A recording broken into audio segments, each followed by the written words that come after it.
Well, slightly different tack this month. We're not down in the Rhondda with Terry. Terry's poorly. He's not able to do the podcast from the valleys. But nonetheless, I've got the privilege of being with my Uncle Jim, and from his lovely tranquil garden in Presteigne, we're going to head off in a moment to the less tranquil community allotments that are now immersed in mid-Wales' answer to the bee festival, the sheep music festival that's going on down there. So if you hear a little bit of music in the background, that's the reason. Generally speaking, the space that we're going to go down to is really, really quiet. In fact, you see otters playing along the riverbank alongside the allotment. It's a lovely space, so it makes for interesting viewing anyway. So you ready to go, Uncle Jim? We're ready to go. Come on then, let's go. On to go.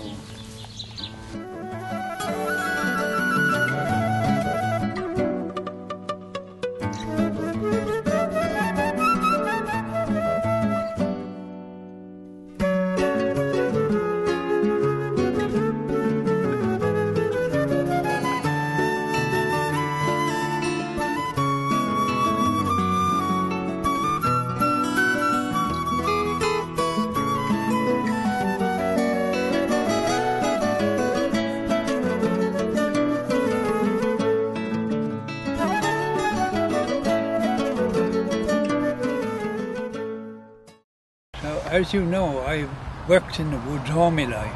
Yeah. From a boy. Yes. As soon as I could walk. Yes, you did. In fact, you had you used to lead horses out of the woods, didn't you? As a 14-year-old boy, lead great big shire horses out of the woods and touching timber. Yeah. Like that. Yeah. And one of the side shoots of our job was finding bean sticks like this and cutting them for what they used to term beer money those days. Yeah. And we used to cut no end of them, as I said. And there used to be bundles of 25 then, which were quite heavy to carry out of woodlands or to some distance off the road, as you can imagine. Yeah. And to find them, the right ones, because we always went for the best. We didn't go for the second quality. No, not the dodgy stuff that I cut sometimes. Well, no. If you were selling, you tried to do the best. Yes. Provide value for money, in other words. Yeah. But there wasn't much money in any case. But those days you were glad of any money, whatever it was. Yeah. Coppers or shillings or whatever. Was there more hazel in the woods in those days? There was indeed, Richard, yes. It's only since the 1950s where they cut everything down and planted the softwood. It destroyed the hazel coppices and things like that. Yeah. And we should be trying to recover that sort of thing, because the hazel keeps coming. It doesn't cost you nothing. You cut it here and it'll grow again and cut it again. Yeah. As with the chestnut, you see. Yeah. But the idea with the Forestry Commission was to cut it and destroy it and put the blanket softwood conifers. Yeah. That's. And of course you lose then the benefits, the full benefits of what you do have. Yeah. And of course, the wildlife don't like it either, do they? No, they don't. You at all. don't find any wildlife. These are good. How old are these now? These are probably 5 or 6 years old. These sticks, 5 or something 6, like that. yeah. What about your walking stick? How old is this? You see, this is a fabulous little thing. I mean, that's what you can. You know, you know eBay. You've heard of eBay. Well, people sell bundles of walking sticks now, about 3.5 foot long, something like that, for anything up to a £5 a stick, as long as it's straight, about five quid a stick. So it's quite a lot of money, isn't it? Really. Well, so it's it's something that I would make a fortune. You would have done, Uncle Jim. Well, we've just been wandering around the allotment. Uncle Jim's just gone and had a sit down with a little cup of water, and I bumped into this gentleman, Chris, who's busily digging up some of his potato crop. And I'm particularly impressed by the quality of soil that you've got here. And I guess it's possibly a byproduct of potato production, just to break up the soil, doesn't it? Make it a little bit more viable. Yeah. But you've got problems. Yes. About a week and a half ago, after the latest loss of downpours, everything suddenly started going yellow and all the rest of it, and with lesions on the leaves. And another chap from the other end of the allotment said, "Oh yes, you've got something there. I'll send that off to a friend of mine." Came back immediately saying that it was early blight. Right. which wasn't very nice. No, And he it's said, but there's late blight disappointing. everywhere as well. Okay, right. But generally, the quality of these potatoes, I mean, you've got to be fairly Not pleased bad. with those. I mean, they're Well, pretty good, aren't they? I've caught it early. Right.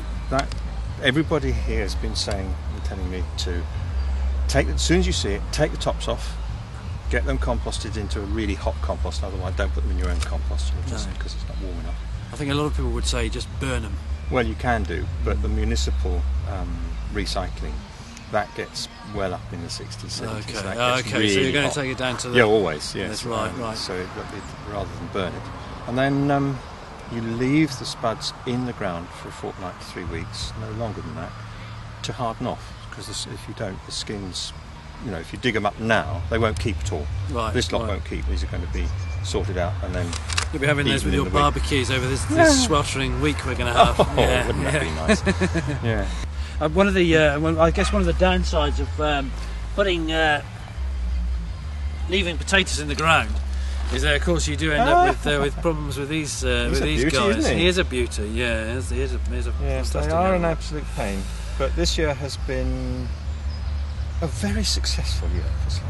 Yes, it has. It's been perfect, hasn't it? I mean, if you were a slug, Absolutely. you couldn't wish for Oh, better conditions. it's been you know. lovely. It's been Just great. wonderful. You can certainly breed. You can really create some kind of family members off the back of the conditions we've had over the last 3 Yeah. months. This is a black slug, in fact.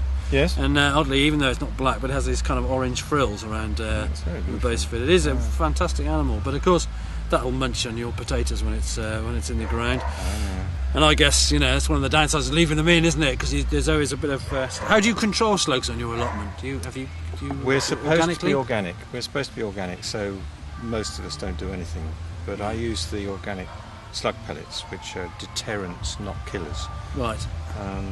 And that has helped a little bit. It helped with the carrots for the third time round, but it hasn't had any effects on the slugs around the beans. Right. They love my climbing beans. Right.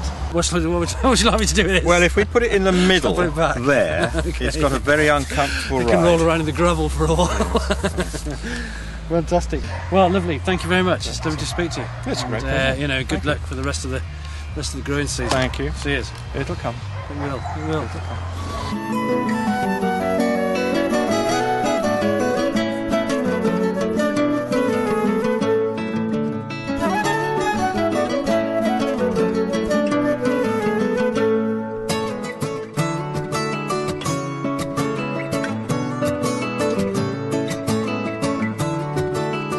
Well, I've got the sheep music in the background there, getting down with the beat with the kids, and here I am immersed in black currants, and it's something that I don't think we've ever really looked at on Tales from Terry's Allotment. I mean, I adore black currants. In fact, I remember as a kid going, picking black currants and having taken them home for preserves. And one of the features I've just done for the podcast is I was just having a conversation with a lady that was picking these a minute ago, and I'm definitely not going to touch them, not going to pick them, because it's a cardinal sin to help yourself to other people's produce on the allotment. But they are fabulous, and I'm particularly thrilled that they're not netted in. They're not covered in net of any description. I mean, obviously, fruit cages are possibly a good thing if they're created adequately for protecting all your soft fruits.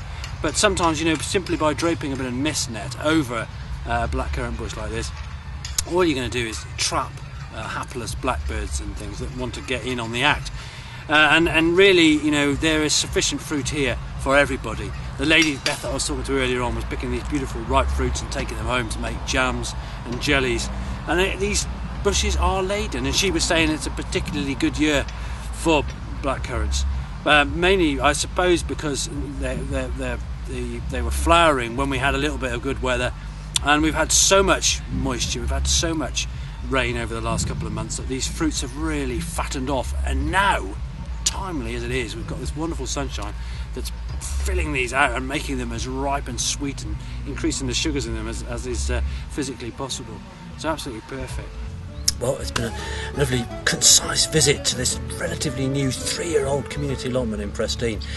We've been accompanied by sheep music in the background, mid-Wales answer to Glastonbury, and it's been a lovely opportunity to talk to some of the people that are adopted these allotments since they began. It's been a fantastic chance to bring Uncle Jim down and have him to wax lyrical about his wonderful local environment. So that's it from me for this month. Hopefully we'll be back down on the Rhondda for August with our old mucker Terry, and we look forward to that, and we look forward to another bright sunny day. Bye.